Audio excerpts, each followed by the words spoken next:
Taking God seriously and taking faith seriously means taking words seriously.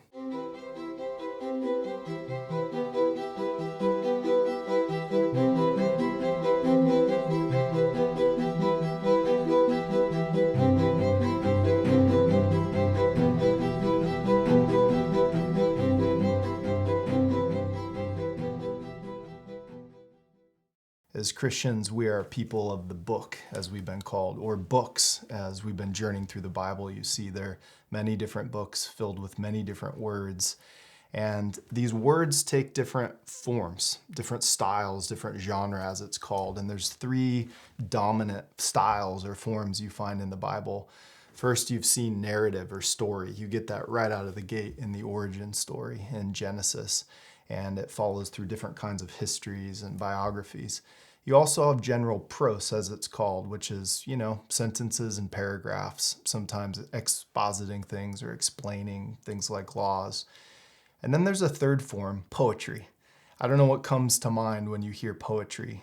For me, I have this really eccentric, hippie lady high school teacher who taught me poetry, and she reminded me of Robin Williams standing on the desk in the Dead Poets Society, one of my favorite movies. You must stand on the desk with me. But she was just filled with passion for poetry, and as a high school bro, I think I liked poetry, but I couldn't admit it to myself or my peers. Poetry, though, is a huge part of the Bible. In the Old Testament in particular, there's 5 books of poetry we'll talk about in a second. And there's poetic lines all throughout the whole of Scripture. And although it's only 5 books of poems, you might say in the Bible, they play an outsized influence because of their power, of their beauty, of their persuasion over us. The first book of poems you might have noticed in the Old Testament is Proverbs. Proverbs is a kind of poetry that's like classic wisdom sayings. It sounds a lot like ancient philosophy in other cultures from China or ancient Greece. And in general, the book of Proverbs is beautiful classic sayings, memorable phrases about wisdom, about how to live your life, difference between right and wrong, difference between the good, the bad, and the ugly, the righteous and the wicked. Then there's a cool story poem called Job about this guy who seems righteous and a good guy in the terms of Proverbs, but things go terribly wrong for him. And it breaks open this big question: why do bad things happen to good people? Or more pressingly for us as Christians, why would God allow or even cause suffering to people who seem to be doing his ways and the right thing? Then you have Ecclesiastes, another book of classic wisdom sayings. And like Job, actually doesn't contradict, but provides a different angle on the question of how to live your life and to live with wisdom. And then you get this book of poems, or poem, the Song of Solomon, Song of Songs, which you can't read at George Fox. You have to wait till you graduate. Just kidding. It's a great, great romantic poem from this ancient romantic, almost erotic tradition of lyric poetry in which it's about a man and woman and their courtship and romance and moving towards marriage. And Jews in the ancient world and throughout history and Christians have also seen this as an allegorical or symbolic representation of God and humankind's loving relationship. Finally, 5th book of poems, Psalms. Big book. Not only bigger than the others, but big, outsized in terms of influence in the life of the people of faith. Psalms, what does it mean? Comes from the Greek word psalmoi, which is songs, comes from the Hebrew tehillim, which means praises. Basically poems, okay? Poems that you set to stringed music. So they're like poem songs, which is basically every song you've ever heard in your life. Songs have a way of shaping and influencing you in ways that you actually are not totally aware of how much these poems set to music have shaped you in your life. And we, as people of faith, maybe aren't aware how much the Psalms have shaped us. And so the Psalms have been called like the hymn book of the Bible, right in the center of it, the prayer book of the Bible. This actually is the prayer book of the church that I go to, the Book of Common Prayer. And right in the center of it is called the Psalms, or the Psalter, the Old English way to call it, the Psalter referring to the stringed instrument you would play these poems on. And at the center of the life of faith for Jews and for Christians has always been about saying, singing, memorizing, thinking about these Psalms. They have a profound influence on the people of faith. So what are the Psalms? The Psalms are poems set to music. And there's 150 of them, so that's a lot. They break into 5 different sections or books. And the dating of them and the authorship of them is actually a grand mystery. So we often attribute them to David, King David. You remember King David in the histories, a man after God's own heart, a king, a guy who played a stringed instrument and loved music and played sweetly. A lot of them are attributed to him or potentially to his kind of kingship, like his royal patronage when he was overseeing Israel from Jerusalem. But there's also other authors in there. You'll see the name Korah, even Moses and Solomon. So it's a great collection of different songs or poems of faith from over time. Written, scholars think, between about 1000 BCE or BC to 400 BCE, BC. And in that, we recognize as we say some of these psalms, these poems, recite them, sing them, that we have the words of faith that have been passed down from the ages. These poems, these songs, these psalms cover a great variety of themes. Everything from praise and thanksgiving to bitter lament and despair and complaint. Everything is here. There's songs recalling God's active presence in rescuing Israel from slavery in Egypt. And there's songs asking for God to do it again. There's prophetic words of wisdom in here, like you would find in the other books of poetry. There's also songs of longing and hope for God to come fill the soul like a parched, weary land. There's songs of sometimes despair, as I mentioned, and there's songs of great hope. If you broke them down into 2 mega themes, you would say there are psalms of praise and psalms of lament, and you could kind of fit all those different varieties into those. But my favorite part of the psalms is that many of the psalms are both kinds at the same time. So there are psalms that begin in lament, and lament is a big, kind of heavy theological word just to talk about the feelings of lowness, loneliness, despair, struggle, trial, feelings that a lot of us have been having in the past 4 months as we deal with our country in unrest in a time of pandemic. But those feelings of lament, of desolation, of confusion, of exile, despair, often resolve in praise and thanksgiving by the end of the psalm. And so you can actually watch the psalmist's heart move from a place of confidence in God's goodness, expression of the questions, of the angst, of the pain, and then a resolve and a firm reliance and trust in God's goodness, even if it's not totally apparent in the given set of circumstances that the psalmist is in. These psalms have been praised and loved and appreciated by people of faith throughout the ages. Martin Luther, the great reformer in the Christian church, called the Psalms the Bible in miniature. Everything is here. Everything is here in the Psalms, from the creation of the world to the fall of humankind, to Israel being in exile and moving to the promised land, and the establishment of Jerusalem, and the longing for a Jerusalem which is not of this world but is the heavenly city. It's all right here. And so in a lot of ways, the beauty and the simplicity of these poems, of these songs, takes us into the whole of the story, the whole of the landscape of Scripture. I want to think about 3 ways that the Psalms can change us and transform us. 3 reasons why the Psalms are still so important for the life of faith. In some ways, sadly, I think you could say that we in the contemporary church have moved away from the centrality of the Psalms, being the heartbeat and the prayer book or the hymn book, as Dietrich Bonhoeffer called it in the Bible, how we need to return to the Psalms. 3 reasons. First, the Psalms bring the whole gamut and range of human experience before God. So I said a few moments ago about the wide variety of Psalms, the kind of things that they address, from thanksgiving to complaint, to gratitude and joy, to despair, loneliness, and heartsickness. Now, the power of it is this. This isn't just a Disney movie that allows you to experience the full range of your emotions as you sing these songs with Elsa and Anna. But rather, they bring these emotions out and they allow you to bring them before the throne of God. That's the mystery and the power of the Psalms. In fact, John Calvin, another great reformer and author in the 16th century, said this about the Psalms. He said, the Psalms are an anatomy of all the parts of the soul. For there's not an emotion of which we can be conscious that is not here represented in the Psalms as in a mirror. As in a mirror, he says.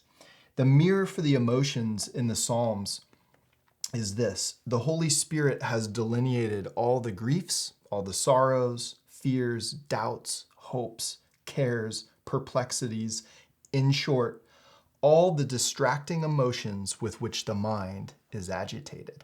So sense what John Calvin is saying there. We as 21st century people, maybe American people, we like to express ourselves. We like to feel the feels, and that's kind of who we are. In fact, the more feelings you can feel, it seems like the more truly yourself you are, and the more you can express them on social media, all the better. In Calvin, though, note what he says about the mirror. The mirror of the Psalms allows you to see the whole anatomy, all the different parts of the soul, all the different range of emotions associated with experiences we have as human beings. But the Psalms form a mirror in which we can see their proper place in the life of faith before God. That is, it's okay to want to get revenge on your enemy. There's Psalms about getting revenge. Yes, it's in there. But those Psalms bring that feeling, that hot rage, that emotion before the face of God, asking God to sort out what is scattered within us. So it's not bad to have those emotions, but there's a proper sorting, a proper ordering of those feelings expressed before God. Some people are really scandalized by the Psalms. There's Psalms about really getting revenge against one's enemies that really strike our kind of Jesus-loving, pacifist, nonviolent hearts as like, what? Can people of faith even say that about the people they don't like? You can, but you better do it before God, and you better let him inspect it. And sometimes the only form of inspection is through the mirror. So remember that the variety of Psalms corresponds to the full range of human emotion and experience. But in that, there's an invitation to live and to bring one's whole self before God and ask him to search you, to try you, and to know you. Second, as all good poetry, the Psalms transform us because they think with us in images. That is, the Psalms think in things. What do I mean by that? Rather than just speaking in abstract concepts or truths like a philosophical treatise, the Bible actually has almost no philosophical treatises, no theology proper, as we call it. It's got stories, it's got songs, it's got poems. And here, instead of giving us truths in the abstract, it gives us truths by image. So instead of calling the psalmist's enemies bad guys, rather the psalmist says, the wicked go to and fro in the evening, howling like dogs running through the city. Now that's a different way to think about your enemies. Dogs howling, running to and fro throughout the city. The request for God to keep the psalmist safe actually turns out to be a plea in Psalm 61:4 to let me dwell in your house, Lord, forever. Be my refuge, and under the covering of your wings I will remain. Think about that. Think about that, being a little baby bird under the covering of your mother's wings up in the nest. The longing for God, which we've all felt as we realize how hard it is to get satisfaction in this life and how our satisfaction only comes from things higher than us. Instead of a treatise about desire satisfaction, the psalm cries out in Psalm 63, "O God, you are my God, early will I seek you. My soul thirsts for you. My flesh longs after you in a barren and dry land where there is no water." The expression of fear in Psalm 69 actually turns into a cry that says, "Save me, O God, for the waters have come up to my neck." Now, what's going on there? Rather than speaking in abstract concepts about fear or a desire for safety, an image is offered. Being in a pool of water that's risen up to your neck, being really thirsty in a dry place. It's thinking in images, thinking in things with us. Why is that important for the life of faith? Recent psychology has documented very well that we as human beings assimilate reality and information as much through our imaginations as we do through our intellects. Images have the ability to transform us because images, the image of water coming up to your neck or wandering through a wilderness desert and not finding any water, actually allows the concept to connect with sensory experience that you've had or could remember or have seen. And in doing that connection between the idea and sensory experience, the image unlocks the affections, unlocks the emotions, and moves you from thought to feelings and closer to action, to living. The psalmist understood that, and the Bible understands that. That's the part of the brilliance and the beauty of the Bible, is how rich with things, with images it is. And so I think it's important to recognize that there are certain aspects of human experience, certainly certain aspects of life, in which only images will bring us closer to the truth of those things. Here's an example. When my son August was born, my first kid, I was in graduate school and I was in Cambridge, England. And my wife, Nora, and I had never had a baby before. She'd never had a baby. And this baby was born. It was like 3 a.m. And it was crazy. I don't know if anyone out there has had a baby before, but it's an intense experience, more for the woman than the man. But my wife came through and she was delivered, and here was August. And I just looked at my firstborn son.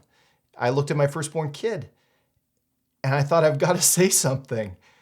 I couldn't just say, hello, or I'm so happy to meet you. And all of a sudden, just out of the blue, honest, I just said, I grabbed him. The first time I held him, wrapped him in a blanket, I said, blessed is the man who walks not in the way of the ungodly, nor stands in the path of sinners, nor sits in the seat of the scornful, but his delight is in the law of the Lord. And in his word, he meditates day and night. He shall be like a tree planted by the river of waters. A tree. And it sort of came out of me, I think, because I was studying theology in grad school and I had the Psalms class going on. But I was reaching for some words, some language that would express my hope for him as a human being. Not just my happiness to meet him, but something that would give him a direction. Something that would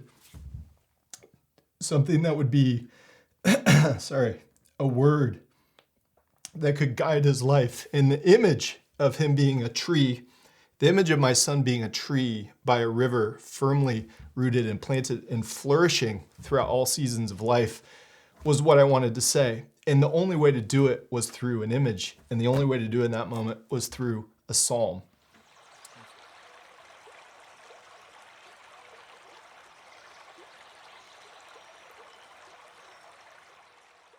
Psalms have this power to form us, to transform us.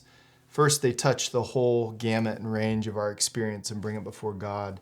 Second, they think in images, which allows us to connect our thoughts and our feelings, hopefully with our actions. And finally, the Psalms have the power to let words become sacraments. What do I mean by that? Words, as you assuredly have heard before, are signs or symbols of things. Words are not things, but they point to other things. So if I say the word dog, D-O-G, those 3 letters scribbled together there in English, they point to a thing, a furry 4-legged animal. I don't know what dog comes to mind when you hear D-O-G, dog, but some dog comes to mind. So words are actually like signposts, they're pointers. The cool thing about words is that some words can point in 2 directions at once. So D-O-G, dog, can point to a furry 4-legged animal, the abstract dog in your mind, or maybe your favorite golden retriever growing up. But they can also represent something. So D-O-G in the psalm that I referred to earlier referred to a wicked person, an enemy, running and howling about through the city. So it was a representation. Now check this out. Words can actually do 3 things at one time. They can point to a thing. They can also represent something. So dog points to dog, dog represents the wicked enemy. But they can also bring the reality that they're representing home to your heart. In fact, you can experience the truth of the thing that the word is referring to. Words have this power to do a 3rd thing, that is to convey the truth of the reality that they're pointing to or representing. What do I mean by that? Here's an example. One of the dominant images for God all throughout the Psalms is God as a shepherd. That grows right out of the texture and culture of the ancient Near East in which Israel's psalm book was being written. Shepherds were everywhere. It was a common part of agrarian life. God is depicted as a shepherd. Psalm 80. Hear, O shepherd of Israel, you that lead Joseph like a flock. Joseph standing in there for the people of Israel. Now, thinking of God as a shepherd also puts us as people of faith in the position of being sheep, another dominant image throughout the Psalms. Psalm 95 famously says, we're the people of his pasture, the sheep of his hand. Now, you don't need to necessarily think of God up there with his shearing razor to understand what's going on, but already you've been invited into the first two powers that words have, words as images, words in the Psalm. A shepherd means the guy with the rod walking around in the field, keeping the animals under control, or maybe whatever vision of agrarian pastoral life you've seen. It also represents God or God's relationship with his people. But finally, it invites us into experiencing God as our shepherd and our own sheepliness. What do I mean by that? This metaphor of God as shepherd and us as sheep, the people of faith, crescendos, comes to its high point and peak in Psalm 23, probably the most famous poem or song in the Psalms. I'll read it here in the King James Version, which is, of course, iconic for the English-speaking world and really is one of the most memorable parts of the Bible, perhaps the most known other than John 3:16. Psalm 23 reads, The Lord is my shepherd, I shall not want. He maketh me to lie down in green pastures. He leadeth me beside the still waters. He restoreth my soul. He leadeth me in the paths of righteousness for his name's sake. Yea, though I walk through the valley of the shadow of death, I will fear no evil, for thou art with me. Thy rod and thy staff, they comfort me. Thou preparest a table before me in the presence of mine enemies. Thou anointest my head with oil, my cup runneth over. Surely goodness and mercy shall follow me all the days of my life, and I will dwell in the house of the Lord forever.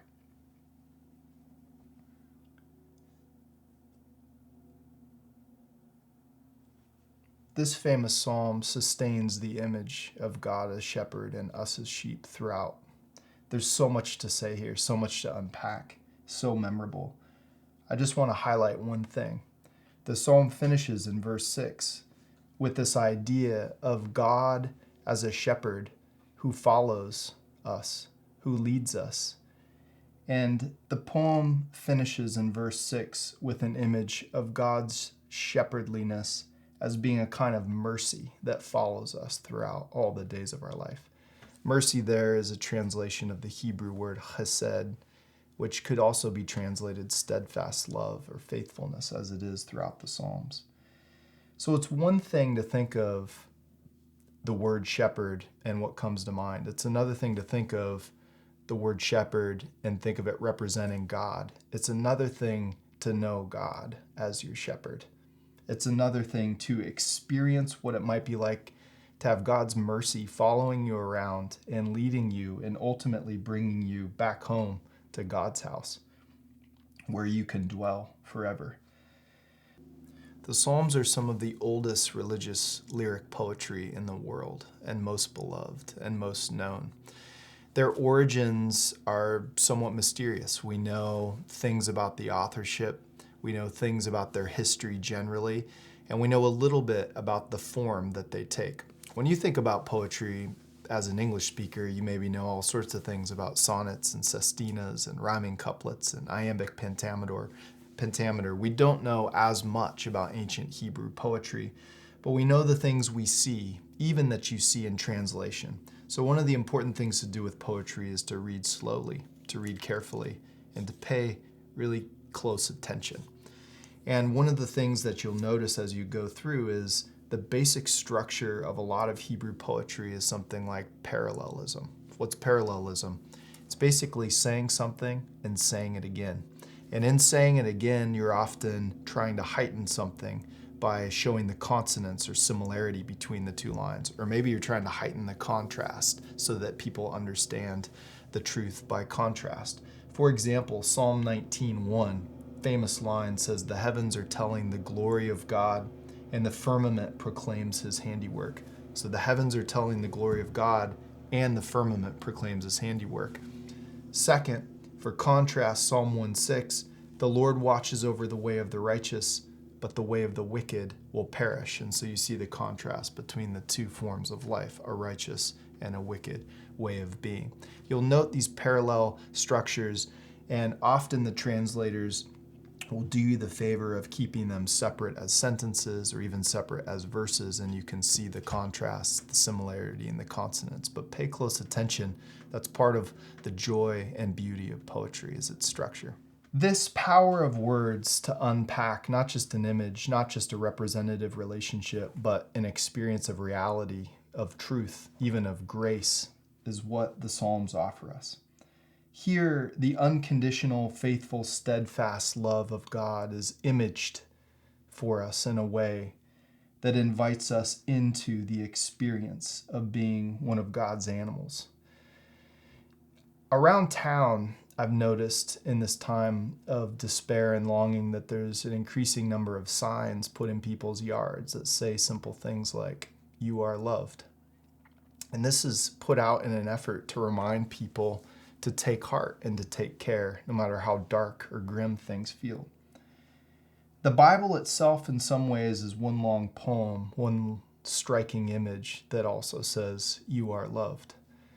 But this love is grounded and rooted in the reality of God's relationship with his people, beginning with Israel and culminating with the whole world and all people in Jesus Christ. Indeed, Paul says in Romans 5 later that God demonstrates or displays his love for us, and that while we were still sinners and far away from him, Christ came and died for us.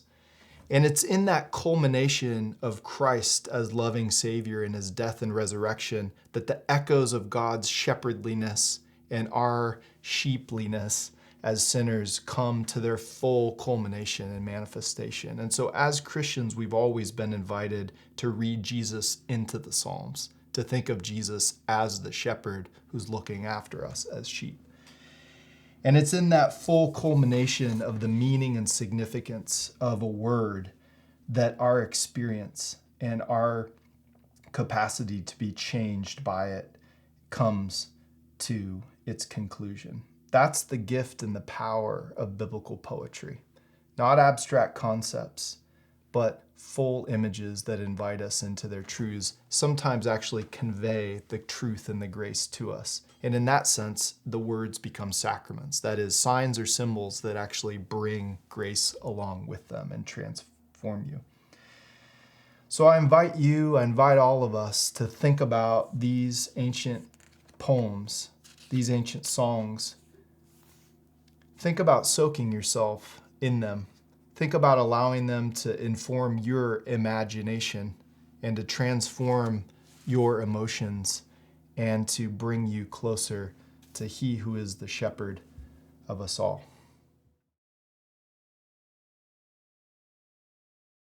This is fun. This is better than lecturing because then you can just screw up all you want. Man, I'm preaching on Sunday, so you're going to hear some of this again. Awesome. On one psalm, the best psalm, my favorite psalm, Psalm 23. I hope I'm the first one to stand on the table. Let's just get a shot. That's the one thing in the summer, it's like an endless leaf blower outside my office. I'm like, are you like a dude blowing one leaf like across the quad? I'm like, there's no leaves right now.